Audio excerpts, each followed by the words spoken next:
Now for something completely different. We have our poet, the first one of two who are here.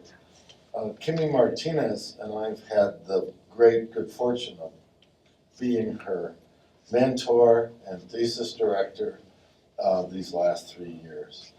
Her story could have been written as a nonfiction novel. The people that she met might have, or even grew up with, might have been hanging around that fire on Ocean Beach, the one that Sherry shared with us. The stories are cinematic, and I'm saying that because we're going to lead right into a poetry video that Kimmy will introduce and then we'll play for you up on the screen. So let me introduce a poet and a filmmaker and screenwriter and a great person, Kimmy Martinez.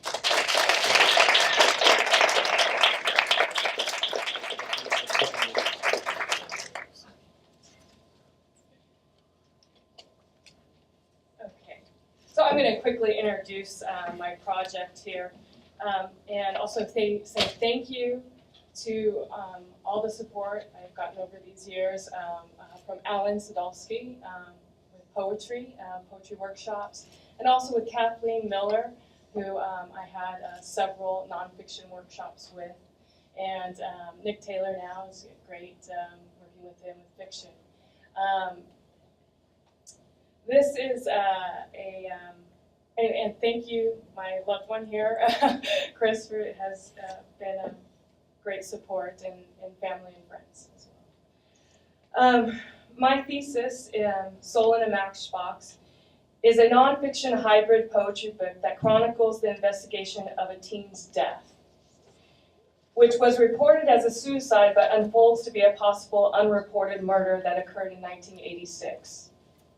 As the bits and pieces of memory and evidence resurfaces, so does the life of the dead teen and the childhood of the writer, me. As a hybrid, I use some of the techniques like that of Maggie Nelson and Claudia Rankine. Discoveries made during my investigation cover topics about a child pornography ring, needle marks, harvesting dope crops, a trope load gone missing, police involvement and possible cover-up,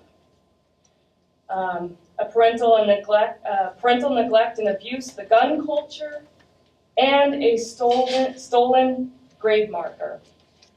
Soul in a Matchbox explores the themes of family dynamics, memory, murder, investigation, and contemporary research techniques, and scratches at the metaphysical angst and ache in all humans, throwing us into the great abyss of our internalized despair. So the title, Soul in a Matchbox, is from a story my mother told me as a kid. She was one of those superstitious people who story told. They are the best storytellers. She would say, Kimmy, we come from witches, but you know, the good kind. We have kept souls in matchboxes. So the idea is that if someone was evil, when they died, you kept their soul in a matchbox. I guess purgatory in a matchbox was more like hell than hell was. But also, a soul was kept in a matchbox if the person died wrongfully. The only way to set the soul free was to open the matchbox, which allowed the soul out, then lighting the match to show the soul its way. For the wrongfully dead, this meant they were out to seek revenge. In other words, creating a flame for me means seeking and fighting for justice. It means shedding the light on the evidence found and bringing out the truth. So this poetry film is a poem called Grave Marker from Soul in the Matchbox. It is a found poem, and I've handed out papers for you so you can compare on page what you'll see on the video if you like, and you're welcome to keep these as well. It is a found poem, meaning the words are from collected articles such as video interviews, conversations, demonstrations, and official documents, police and coroner reports. The first and second stanza are from excerpts from Rene Descartes' meditation writings. And he said, I shall think that the sky, the air, the earth, colors, shapes, sounds, and all external things are merely dreams that the demon has contrived as traps for my judgment. I shall consider myself as having no hands, or eyes, or flesh, or blood, or senses, but as having falsely believed that I had all these things. His daughter lapsed into unconsciousness without speaking. His daughter lapsed into unconsciousness without speaking. His daughter lapsed into unconsciousness without speaking. They've got to know that it's... Yeah, that it was either stolen, right? Yeah, stolen Don't they or have broken. some kind of check? Probably or not, that but it- I think people would show up and be like, hey, they're missing plaques. Maybe that's it. Maybe somebody hasn't shown up for a while. That could be. But if someone broke it and didn't steal it, they would have to have record.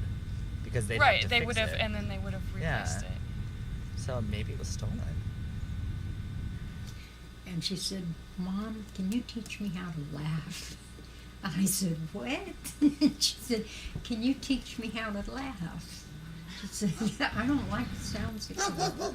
I said, Wendy, you got a beautiful laugh. But I guess somebody might have given her a bad time about it or something, and she wanted to learn how to laugh, to make a sound. So I got her down and I just tickled her until she started laughing so hard. I said, see, you have a beautiful laugh. If you're going to do it by hand, see,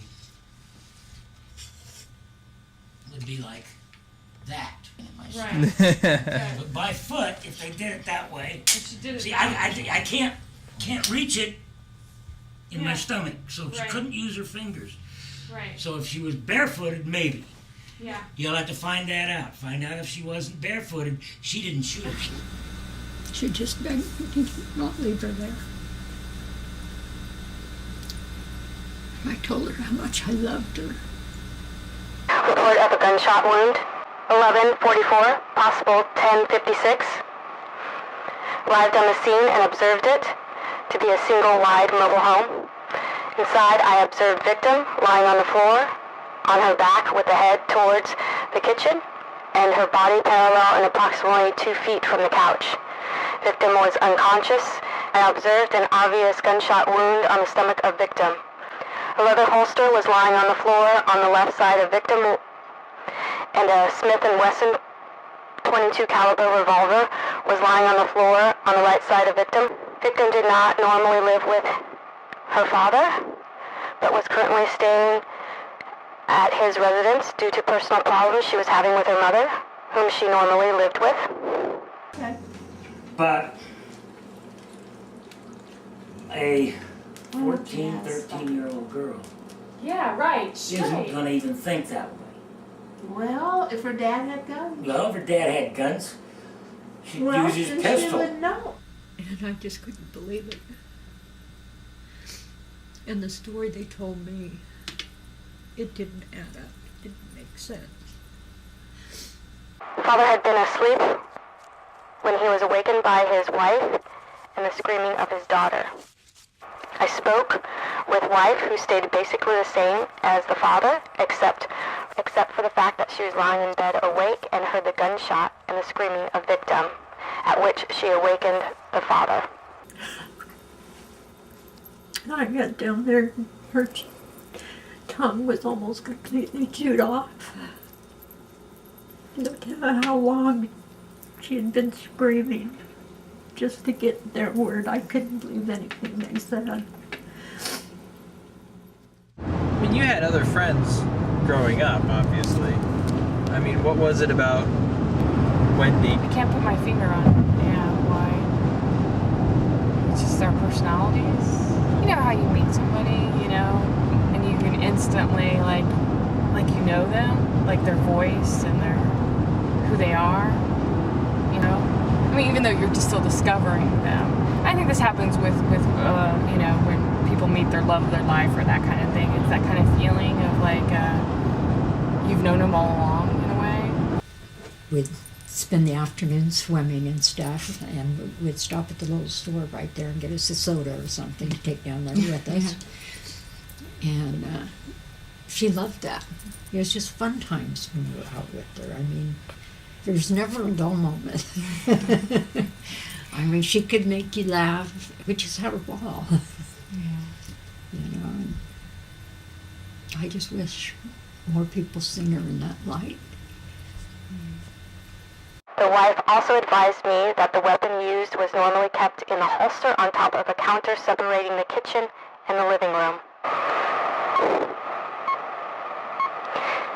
Examination of the weapon showed it to be a 6-shot revolver containing 4 live rounds and 2 spent rounded of .22 caliber Remington. Ammunition positioned in the cylinder as illustrated below.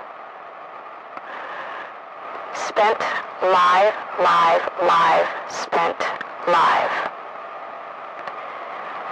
Spent, live, live, live, spent, live.